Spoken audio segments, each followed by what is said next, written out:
écoutez Sounds Like Portraits, conversation avec des humains créatifs. Bienvenue, c'est Philippe Ingard. N'oubliez pas de vous abonner sur iTunes, Spotify, Stitcher ou Google Podcast. Sounds Like Portraits est également disponible sur frenchmorning.com. Pour ce 99e épisode, j'ai rencontré Jérémy Gok, immunologiste au Weill Cornell Medicine à New York, qui s'est spécialisé dans la recherche contre les tumeurs cancéreuses. Quand je lui ai demandé ce qui alimentait sa créativité de chercheur, il m'a répondu tout. Prendre un verre entre amis, marcher dans la rue, faire du théâtre. Sa vie quotidienne est remplie d'expériences qui entrent en résonance avec ses recherches. C'est la raison pour laquelle il revendique un droit à l'errance pour avoir le temps de suivre sa curiosité et de faire des liens avec d'autres horizons. Qu'y a-t-il dans la tête d'un chercheur ? C'est la question de la semaine. Il est temps de l'écouter, mais pour commencer, il m'a parlé de ce que toute sa vie, il a toujours cherché. Toute ma vie, j'ai toujours cherché à explorer, je crois, et comprendre. Je trouve qu'il y a toujours quelque chose d'excitant dans l'inconnu, et que c'est peut-être pas très bien vu dans la société, où on pense toujours à ce qu'il peut y avoir de néfaste, de négatif. Et moi, j'ai plutôt toujours eu ce penchant inverse de trouver excitant, de découvrir des choses. Moi, je suis un peu devenu chercheur pour aussi essayer de mieux cerner les limites de ma propre ignorance. C'est un travail sans fin, en fait. Ton ignorance est infinie, et pourtant, tu peux quand même réduire le spectre de cet infini. Je trouve ça assez beau et assez poétique. Et tu t'ennuies jamais, du coup, parce que t'as toujours énormément de choses à faire, t'as toujours des choses à découvrir. Quel genre d'émotion est-ce que tu as quand tu découvres quelque chose ? Quand tu dépasses les limites de ton ignorance dont tu parles ? Bah, ça dépend.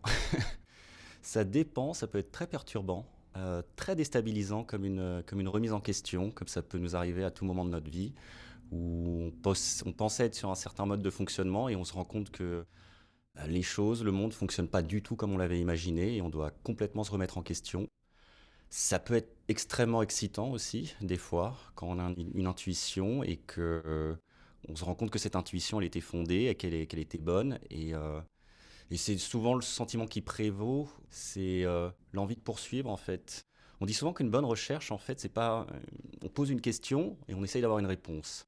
Mais une bonne recherche, c'est pas une recherche qui nécessairement amène une réponse claire. C'est une question qui amène 10 autres questions encore plus excitantes derrière, qui donnent envie de comprendre encore plus les choses, dans leurs détails. Ça te donne juste des bases, en fait, pour continuer d'explorer les choses et d'expliquer avec fondement comment elles fonctionnent. Donc au fond, une recherche, c'est une question qui se clarifie de plus en plus jusqu'à essaimer d'autres questions. Exactement, ouais. Elle s'autorise toujours à se remettre en question. C'est ce que je trouve assez beau dans la méthode scientifique. Et c'est la différence entre une méthode scientifique et une croyance, par exemple. La méthode scientifique n'a jamais la prétention de donner un vrai absolu ou une vérité absolue. Elle donne les conclusions à un moment T qui paraissent les plus viables en fonction d'un corpus d'observations faites pour expliquer la manière dont fonctionne le monde. C'est tout.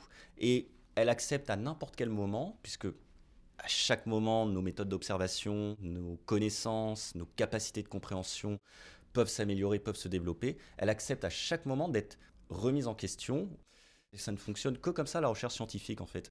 Un bon chercheur, c'est quelqu'un qui a appris à apprivoiser le doute, en fait, et qui a jamais peur de remettre en question ses repères, et qui a toujours des repères sur lui-même, en acceptant pour autant de perdre tous ses repères aux alentours et d'en créer des nouveaux, qui a toujours la certitude qu'il va trouver des nouveaux repères solides, etc., qui vont lui permettre d'avancer.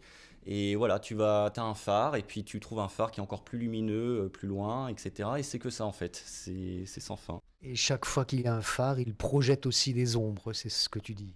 Oui, absolument. Tu vois jusque les limites de ta compréhension, tu vois jusqu'au récif à 2-3 km, et après tu sais pas ce qu'il y a. Donc tu sais que tu peux aller là-bas, et peut-être que tu vas découvrir quelque chose là-bas, mais ça te permet aussi de comprendre tout ce que tu ne comprends pas, effectivement, et ça je crois que c'est quelque chose de très important, en fait, de toujours être conscient, et de savoir respecter son ignorance. Savoir qu'on ne sait pas, c'est déjà savoir quelque chose. On peut prendre un exemple pour concrétiser cette idée. Et bon, je vais parler de plutôt ce que je connais moi, donc on va faire de la recherche biomédicale. Par exemple, il y a des chercheurs, c'est un exemple que j'aime beaucoup, qui ont fait des recherches dans les années 60 sur des virus, donc les virus qui peuvent nous donner la grippe ou des choses comme ça, qui sont des petites structures avec des matériels génétiques à l'intérieur et qui peuvent rentrer dans les cellules et pirater de l'intérieur des cellules. Ils ont essayé de comprendre comment en fait les virus pouvaient pirater ces cellules, comment le matériel génétique de ces virus pouvait s'intégrer au génome de certaines cellules, ce qui entraîne en fait la cellule à changer de fonctionnement et à produire des virus à la place de gérer son activité normale. Donc ils ont essayé de comprendre ça. Et ils ont fait ça sur des virus qui sont pas du tout pathogènes, c'est-à-dire qui n'ont pas d'impact négatif sur la santé. On porte tous des virus qui, toi, moi, qu'on a à vie et qui ne déclarent pas de symptômes. Donc il n'y a pas vraiment d'intérêt à chercher, enfin il n'y a pas d'intérêt médical. En tout cas, c'est pas un problème de santé majeur. Et donc ces gens-là se sont juste intéressés à ces virus-là, juste pour créer de la connaissance, juste pour comprendre les choses. Ils ont publié des papiers, c'est très belle recherche, c'est un mode de compréhension fabuleux. Et ça a servi à rien pendant 10 ans, quoi. Ça a servi à rien concrètement, on va dire. Ça a créé de la connaissance. Pour moi, la connaissance sert toujours à quelque chose. Mais concrètement, en termes d'application directe pour le secteur médical, ça n'avait pas d'impact. Et puis, quelques années plus tard, il y a un virus très problématique qui a émergé, qu'on a découvert, qui s'appelle le HIV, ou enfin, en français le VIH, qui est le virus responsable du sida. Et on s'est rendu compte que ce virus-là avait exactement le même mode de réplication que les travaux que ces gens avaient faits sur un autre virus qui n'était pas du tout pathogène. Donc ça a posé des millions de questions et ça a eu aussi des milliards d'applications. Déjà, ça a permis d'identifier le VIH très rapidement et de prendre en charge des mesures de santé très rapides. Ça aurait pu être beaucoup plus dramatique, cette épidémie, si on n'avait pas eu ce bagage de connaissances à la base. Et puis ça pose des questions. Pourquoi tel virus se réplique comme ça? Pourquoi il y a ces similarités entre ces virus-là, par exemple? Quelle est leur évolution commune dans le temps? Comment on peut le contrer? Comment on peut se servir de ces modes de réplication? Comment on peut les inhiber? C'est ce qu'on fait avec le VIH, d'ailleurs. C'est ce qui a aussi permis de créer la trithérapie, qui est la mesure de santé de traitement majeur contre le sida. Et on continue de poser des questions tous les jours vis-à-vis de ça, en fait. Comment on peut préciser les choses, comment on peut comprendre encore plus dans le détail comment ils se répliquent. C'est sans fin. Donc ça, c'était pour dire à quel point une question en amène une autre et puis en éclaire d'autres avec le temps. Mais au fond, qu'est-ce que c'est l'immunologie, puisque c'est le domaine de ta recherche? Alors l'immunologie, c'est assez compliqué. On va essayer de le résumer le plus simplement possible. Très concrètement parlant, c'est l'étude de l'ensemble des acteurs dans notre organisme qui participent à notre immunité, c'est-à-dire un ensemble de cellules, de molécules. Il y en a des milliers de types différents, il y a des milliers de molécules qui agissent pour nous préserver en santé, face notamment aux agressions extérieures. Donc c'est ce qu'on appelle les microbes, c'est virus, bactéries, parasites, vers, et aussi face aux agressions intérieures, notamment le cancer. Et donc voilà, l'étude du système immunitaire, c'est l'étude de l'ensemble de tous ces composants qui répondent dans des contextes particuliers à des agressions pour maintenir l'intégrité de notre organisme. Ce qui est assez intéressant en plus, c'est je trouve, et qui est assez beau, c'est qu'ils font ça de manière très coordonnée. En fait, c'est des milliers de cellules qui ont tout un rôle différent, qui s'organisent dans un ballet que je trouve assez beau et poétique en fait, pour protéger notre organisme. Si je comprends bien, la santé, c'est un équilibre, c'est un système d'équilibre. Absolument, oui. On est toujours dans un système d'équilibre et même l'organisme humain, en fait, pour moi, c'est un système d'équilibre.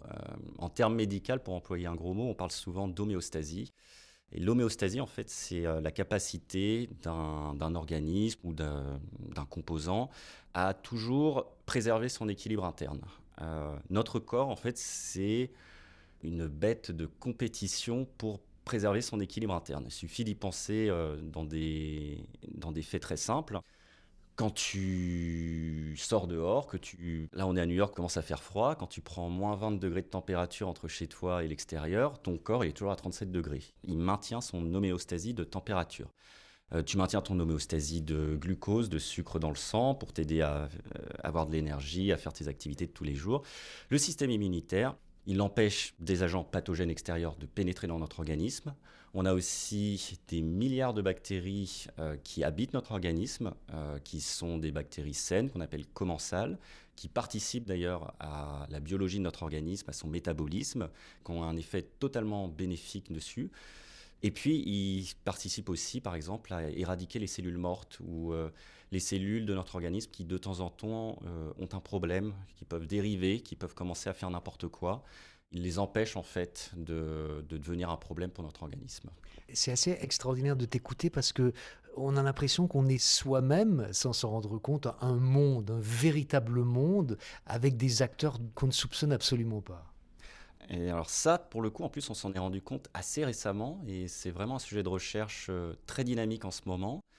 En fait, je suis heureux de t'annoncer que tu n'es pas un organisme. À la base, on n'est pas des organismes, on est ce qu'on appelle des méta-organismes. Ça me rassure quand même. Oui, je ne suis pas venu pour rien. Donc des méta-organismes, c'est-à-dire que tu es toi, tu es Philippe, tu as des milliards de cellules qui sont chacune des composantes de ton corps, des cellules de ton poumon, de tes intestins, de ta peau, etc., qui chacune assurent leur fonction, qui chacune sont connectées entre elles et qui font ce tout que tu es. Et en plus, nous avons des milliards d'autres cellules qui sont même plus nombreuses que les cellules, l'ensemble des cellules qui composent notre organisme, qui sont donc ce qu'on appelle le microbiote, qui sont principalement des bactéries, un peu des champignons, un peu des virus, et qui sont présents à toutes les zones d'interface de ton organisme, c'est-à-dire ce qu'on appelle les muqueuses, c'est-à-dire tes poumons, ton système digestif, etc. Et ce petit monde de bactéries en soi, il est nécessaire déjà pour la bonne santé de ton organisme et il interagit constamment avec ton corps. C'est ce qu'on appelle vraiment une relation symbiotique. Toi, tu vas par exemple procurer des nutriments, une certaine niche de température et de localisation qui est favorable à la croissance de milliards de bactéries. Et ces bactéries, en retour, donc elles sont très bien là où elles sont très contentes, elles vont produire des métabolites, elles vont t'aider à digérer, elles vont stimuler ton système immunitaire, elles vont même produire des molécules qui vont participer pendant l'enfance au développement de ton cerveau. Donc c'est vraiment un système mutuellement bénéfique entre toi et un ensemble extrêmement varié, extrêmement complexe de petits organismes vivants qui vivent à l'intérieur de toi mais qui ne sont pas problématiques du tout. Donc on pourrait dire que finalement chaque organisme, évidemment chaque organisme humain, est un lieu d'hospitalité pour des systèmes beaucoup plus petits que lui. Oui, ouais, ouais, absolument. C'est une manière intéressante de le voir, effectivement. C'est un hôtel d'accueil où les gens arrivent et ils se sont bien. Et Et en même temps, ceux qui arrivent entretiennent le lieu. absolument, t'es dans une coloc, on va dire, et t'es avec des colocs qui sont sympas. Alors, des fois, il peut y avoir des petits problèmes transitoires, mais globalement, tout ce petit monde s'entend très bien et fonctionne très bien ensemble. Alors ça, c'est l'immunologie, c'est l'étude des équilibres de ces systèmes à l'intérieur d'un organisme. Mais qu'est-ce qui se passe quand on tombe malade, quand l'équilibre est rompu? C'est un peu compliqué de répondre à cette question parce qu'il y a des différents types de maladies et on va essayer de ne pas rentrer dans le détail, ça serait trop complexe, mais disons que quand tu tombes malade, il y a plusieurs cas de figure. Tu peux soit simplement c'est un agent extérieur et pathogène, contrairement aux bactéries dont je parlais tout à l'heure, il y a aussi des bactéries ou des microbes dits pathogènes, on va prendre la grippe que tout le monde connaît, qui eux vont vraiment attaquer ton organisme sévèrement et contre lesquels tu dois te défendre. Et c'est un des rôles du système immunitaire, évidemment. Donc ça peut être ça, la maladie. C'est simplement une rupture d'équilibre due à l'arrivée d'un organisme extérieur et néfaste contre lesquels ton système immunitaire doit se défendre et doit éradiquer, ce qui fait dans la très large majorité des cas très bien. Ça peut être aussi une rupture d'équilibre intérieur. Le cancer, c'est une de ces possibilités-là. Il y a des maladies auto-immunes aussi, où c'est le système immunitaire lui-même qui surréagit trop et qui peut se mettre à attaquer tes propres cellules. C'est extrêmement problématique, évidemment. Et ça peut être aussi des ruptures d'équilibre interne. On parlait de ces bactéries commensales qui sont dans ton intestin. Des fois, tu as des indigestions, des choses comme ça, parce que l'équilibre dans ton intestin de ces bactéries, il se dérégule à certains moments pour des raisons X ou Y. Quand tu vas dans un pays étranger, c'est le plus classique, et que tu manges une nourriture et que tu es en contact avec des bactéries intestinales auxquelles tu n'es pas habitué, ça change complètement ton équilibre interne, et c'est souvent pour ça que les premiers jours peuvent être un peu difficiles. Surtout au Mexique. Surtout au Mexique, voilà, très bon exemple. Donc voilà, je pense que la maladie, c'est avant tout une rupture de l'équilibre, et que ton système immunitaire et ton organisme en général se bat toujours, met en place des processus biologiques pour revenir à un équilibre normal. C'est pour ça que tu tombes malade, c'est pour ça que tu es très fatigué.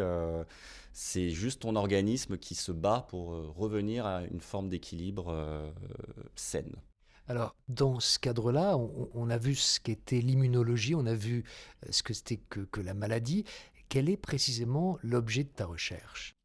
Alors moi, je travaille plus particulièrement sur le cancer, tout simplement parce que c'est un sujet qui, pour revenir à la recherche et à la créativité, qui m'a passionné dès le début. Et j'essaye de comprendre en fait comment le système immunitaire interagit avec le développement de certaines tumeurs, principalement tumeurs du poumon et tumeurs de l'intestin, et comment en fait ces deux systèmes interagissent. Mon objectif, c'est de comprendre quel type de cellules immunitaires sont présentes dans les tumeurs, comment elles interagissent avec les tumeurs. Est-ce qu'elles peuvent permettre de prédire un meilleur pronostic pour le patient? Est-ce qu'elles peuvent attaquer certaines tumeurs ou certaines cellules tumorales pour essayer de contenir la progression de la tumeur? Et surtout, est-ce qu'on peut les stimuler pour essayer de s'en faire une arme pour attaquer le cancer et s'en servir tout simplement comme voie thérapeutique pour contrôler et, dans l'idéal des cas, éradiquer complètement le développement de certaines tumeurs. Comment ça se passe? Est-ce que tu travailles avec des animaux? Comment ça se passe? On travaille avec plein de choses en fait. C'est dur de tout résumer, mais le premier travail du chercheur en fait, c'est déjà d'établir un corpus de connaissances. C'est déjà de savoir ce que tous les autres ont fait avant lui. C'est comme ça que démarre tout travail de recherche. C'est souvent se perdre dedans d'ailleurs. Et tu commences en fait, tu as toujours ce moment-là, je pense, dans tout projet de recherche au début où tu es sous l'eau, quoi, et tu t'assimiles, tu avales littéralement énormément de connaissances, et t'es un peu perdu, et c'est même un peu écuré à la fin, jusqu'au moment où tu arrives, tu commences à digérer les choses, et tu commences à avoir une vue d'ensemble. En tout cas, moi, je fonctionne beaucoup là, c'est comme ça. Je commence à avoir une vue d'ensemble sur les choses, comme j'arrive à les reconnecter entre elles, etc. Là, ça commence à devenir exaltant, ça commence à devenir vraiment très stimulant. Et c'est là où généralement les idées fusent, où on a envie d'investiguer plusieurs choses, où on a plein d'hypothèses à émettre et tout. Mais il y a nécessairement, je pense, pour conduire une bonne recherche, oui, le besoin de passer par cette phase d'assimilation et de digestion pour arriver à se faire sa propre vision, en fait, pour arriver à se faire sa propre matière intellectuelle, probablement, et voir après où elle peut nous amener. Donc c'est ça la première étape. Après, pour observer les choses, on dispose de plein de systèmes. On peut faire ce qu'on appelle de la recherche in vitro, donc c'est dans des systèmes hors du corps humain. On fait pousser des cellules dans des incubateurs. On peut faire pousser des cellules tumorales notamment. On peut les mettre en présence de cellules immunitaires et voir comment les deux interagissent. On peut faire de l'observation sur des tissus de patients. À la base d'un prélèvement. À la base d'un prélèvement, voilà, par exemple d'une biopsie ou d'une pièce opératoire, on a des techniques pour marquer des cellules, pour identifier des cellules, pour dévoiler en fait une organisation, une identité de certaines cellules dans la complexité d'un tissu. Je sais pas, c'est comme aller au cinéma en 3D, et tu prends tes lunettes 3D et tu vois, du coup tu es capable de voir la 3D, etc. Nous on a un peu des techniques pour faire ça, tout simplement, et pour voir certains aspects du tissu, certaines organisations. Par exemple, moi je travaille sur un type de cellule qui s'appelle les lymphocytes T. Ces lymphocytes T expriment une molécule qui s'appelle CD3. On peut mettre en lumière la molécule CD3 dans ces tissus et voir tous les lymphocytes T qui sont dans ces tissus. Et on peut le faire à des degrés de visualisation et de complexité qui sont assez dingues maintenant. Et donc ça nous permet de disséquer un peu l'organisation des cellules, leur interaction entre elles, encore une fois. Et la dernière chose qu'on peut faire, c'est avoir accès aussi à des prélèvements frais de patients aussi, où on récupère directement des tumeurs et on isole les cellules de ces tumeurs et on regarde comment, encore une fois, quelles molécules elles peuvent produire, quelle est leur identité génétique. On peut dresser la carte d'identité de chaque cellule, on peut séquencer le génome entier d'une cellule maintenant ou d'un ensemble de cellules, ce qui permet pour le cancer, ce qui est une arme extrêmement importante et efficace parce que ça nous permet vraiment dans les détails de comprendre comment fonctionne la tumeur. Donc on a vraiment des capacités d'observation et de caractérisation extrêmement précises et fournies. La dernière chose qu'on peut faire, c'est avoir recours à des modèles animaux où on teste sur certains modèles animaux comment traiter certaines tumeurs, on essaye de soigner littéralement les animaux pour voir si on a des voies thérapeutiques efficaces qui peuvent s'appliquer ensuite à l'homme. Tu parlais tout à l'heure d'une certaine poésie dans ton travail, et là tu abordes des choses extrêmement techniques. Comment est-ce que tu fais le lien entre cette technicité nécessaire et puis cette émotion poétique dont tu parlais tout à l'heure? C'est une bonne question. Que ce soit dans l'art ou dans la science, je crois que la technique et l'inspiration, la poésie des choses, c'est deux matières qui communiquent mais qui sont pas exclusives entre elles en fait. Tu peux avoir une excellente technique et pas du tout avoir de poésie dans ce que tu fais, et tu peux avoir une énorme poésie et pas avoir de technique. Je crois que la technique en fait ça aide juste à aller plus au fond des choses et que ça donne des armes supplémentaires. Mais ça n'altère en rien la beauté d'une chose. Ou par exemple quand tu es un peintre, si tu apprends des techniques de peinture très précises et que tu acquiers une rigueur sur les choses, etc., ça ne veut pas dire que tu vas te déconnecter de ton art ou de l'inspiration que tu as à dessiner un vase ou des corps humains, etc. C'est juste, ça va juste t'aider à le faire peut-être avec plus d'acuité, plus de précision et peut-être même à connecter encore plus profondément avec ça. Et donc moi, dans la recherche, c'est probablement l'idée que j'en ai, c'est que de base, je trouve qu'effectivement, il y a une certaine poésie et quelque chose d'assez captivant. Imaginez à quel point on a des milliards de cellules dont on ne comprend pas exactement encore comment elles fonctionnent et qui agissent entre elles, qui se coordonnent, qui communiquent pour nous aider à rester en bonne santé. Et le fait de comprendre un tout petit peu mieux comment elles fonctionnent, de pouvoir les observer plus précisément, en fait, je trouve ça encore plus captivant. C'est-à-dire, quand tu peux, par exemple, observer sous le microscope une cellule fluorescente qui, sous tes yeux, se déplace, mais vraiment sous tes yeux, tu la vois vivre en direct, quoi. C'est quasiment un real TV show. Bah, c'est vachement beau, quoi. C'est vraiment... c'est vraiment même extrêmement troublant et surprenant de se dire ce petit être-là, qui est indépendant en plus, et qui fait partie de moi aussi, qui est dans mon organisme, bah là, je vois sa vie, je le vois se balader. Ça pose des questions ultra profondes. Et donc je crois que la technique, en fait, c'est jamais un problème pour investiguer profondément les choses ou c'est jamais opposé à la poésie. Ça permet plutôt d'explorer encore plus profondément les choses, peut-être de connecter encore plus à l'essence poétique des choses en fait. Et inversement, est-ce que la poésie peut t'inspirer sur le plan technique pour avoir de nouvelles idées, par exemple? Moi je crois que oui, ouais. C'est ma conviction personnelle en tout cas. Je crois que c'est toujours bon de faire des choses différentes dans sa vie. Et je crois qu'il y a toujours des résonances en fait, oui, entre parfois des pratiques complètement différentes que tu fais et qui à un moment communiquent entre elles. Moi, ça m'est déjà arrivé, effectivement, d'avoir des idées comme ça sur mes recherches, etc. Alors que je buvais un verre avec des amis, ou que je lisais un bouquin, ou que je répétais un texte pour du théâtre, etc. Je crois que c'est effectivement profondément, intimement lié parce que ça fait partie d'un processus créatif en fait, et que la recherche fait partie d'un processus, c'est un processus créatif constant. On essaye de comprendre des choses, on essaye de trouver des moyens d'expliquer certains phénomènes, et on doit créer cette connaissance par définition puisqu'elle n'existe pas, sinon on ne travaillerait pas, on ne ferait pas de recherche. Et du coup d'investiguer d'autres univers, d'avoir ces moments de respiration et ces moments aussi d'investigation dans d'autres domaines, il y a toujours des parallèles Il y a toujours aussi des intuitions qui apparaissent et dans les deux sens d'ailleurs. Des fois dans ma recherche, je crois que j'ai des intuitions sur des trucs de ma vie courante, etc., qui arrivent, je ne sais pas pourquoi. Et très souvent, oui, même quand je marche dans la rue, etc., je crois que ça nous est tous arrivé d'ailleurs. À un moment, il y a une pensée qui nous traverse l'esprit et on se dit, ah mais c'est ça la solution à ce problème-là. Pour moi, notre cerveau fonctionne comme ça. Il aime être nourri par énormément de choses diverses et il aime les reconnecter entre elles après. Et il y a toujours une connexion entre les choses. Les problèmes peuvent être différents, mais à la fin, les solutions sont souvent les mêmes.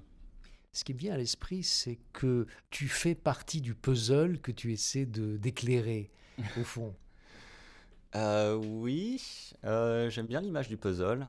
Il y a une sorte d'investigation introspective là-dessus. Je crois que c'est un peu pour ça aussi que je me suis dirigé vers la recherche et vers des pathologies comme le cancer, parce que c'est des mots qui font peur, à juste titre, hein, mais je crois que la meilleure manière de répondre à ces peurs, et puis aussi évidemment de trouver des moyens de mieux gérer ce genre de maladie, c'est par la connaissance. Je crois que comprendre quelque chose, même si c'est quelque chose qui peut paraître terrifiant, c'est toujours positif. Et ça aide toujours à mieux le gérer. C'est une manière de le maîtriser d'une certaine manière et de reprendre le dessus et de ne pas se laisser justement bouffer ou perdre par ses peurs ou par certaines terreurs. Mais j'aime beaucoup l'image du puzzle, oui. Je pense que ça a commencé comme ça. Je crois vraiment, ouais, j'ai dû me mettre à l'immunologie parce que la première fois que je suis tombé malade, je ne comprenais pas ce qui m'arrivait. Je me suis dit, mais c'est bizarre, pourquoi on fait ça? Pourquoi on est comme ça? Il doit y avoir un truc instinctif, très profondément lié à l'enfance, etc., qui m'a peut-être un peu indirectement dirigé là-dessus. Tu évoques la peur. Quel est l'impact de la psychologie sur la biologie dans le corps humain? C'est une vaste question. Et c'est des recherches qui sont assez récentes, qui sont en cours et qui sont très dynamiques. Par exemple, là, il y a un nouveau champ de recherche qui s'appelle la neuroimmunologie, où les gens essayent de comprendre comment, effectivement, pas uniquement notre psychologie, mais oui, notre état mental, même de fatigue aussi, peut affecter notre système immunitaire et inversement aussi, comment notre système immunitaire, des fois, peut affecter le fonctionnement de notre cerveau. On ne comprend pas très bien comment ça fonctionne, mais ce qui est certain, c'est que les deux systèmes sont étroitement liés et reliés. Certaines pathologies ou certains moments de dépression, par exemple, on est au courant que ça réduit drastiquement l'efficacité de ton système immunitaire. Là, en ce moment, moi, je travaille sur l'intestin. On a découvert que tu avais une myriade de neurones ou de terminaisons nerveuses dans ton intestin qui était en communication directe avec ton cerveau, et qui avait un impact direct avec ton système immunitaire aussi, qui avait un impact direct avec la manière notamment dont ton système immunitaire interagit avec le microbiote, donc les microbes qui colonisent tes intestins. Il y a clairement une connexion, il y a clairement un impact très fort et une interaction très forte entre ces deux systèmes. On est juste au début, je pense, de commencer à comprendre exactement comment ça fonctionne, quel impact ça a, et puis aussi peut-être comment est-ce qu'on peut l'utiliser pour certains traitements ou pour le bien-être naturel des gens, tout simplement. Je t'ai posé beaucoup de questions. Est-ce qu'il y a une question que tu souhaites me poser? Oh, c'est bien ça. Bah, à propos de la créativité, oui, j'ai l'impression que toi, tu investigues aussi cette manière-là, cette découverte des choses et des autres en allant toujours rencontrer des nouvelles personnes, en essayant de comprendre l'essence de leur travail, de leur inspiration. J'aimerais savoir peut-être qu'est-ce qui, toi, te pousse à faire ça en fait? Qu'est-ce qui te motive? Qu'est-ce qui te stimule dans ce travail de rencontre et de compréhension des autres? Dès l'origine, Sounds Like Portraits est né d'un moment où je remettais vraiment en question ma propre créativité. Et j'ai toujours eu besoin, pour répondre aux questions, d'aller questionner les autres. Et moi, je fonctionne beaucoup à la résonance. J'ai besoin de raisonner avec l'expérience des autres. Et c'est ça qui m'inspire, c'est d'écouter dans des domaines très très différents des gens qui parlent de la même chose, c'est-à-dire de trouver leur propre chemin. Et quand on trouve son propre chemin, on devient inventif et c'est là qu'on devient créatif. Donc au fond, c'est ma quête dans ce podcast, c'est de transmettre l'expérience des autres qui sont passés, parce que je crois qu'on passe tous par un moment où on est un peu perdu et on commence à aller dans cette zone où il n'y a plus forcément de phare, le phare dont tu parlais. C'est assez obscur, mais c'est là qu'on devient inventif, c'est là qu'on devient créatif, et c'est là que la lumière, il faut qu'elle vienne de l'intérieur. Et c'est ça qui m'intéresse, c'est de voir comment chacun de mes invités projette de la lumière.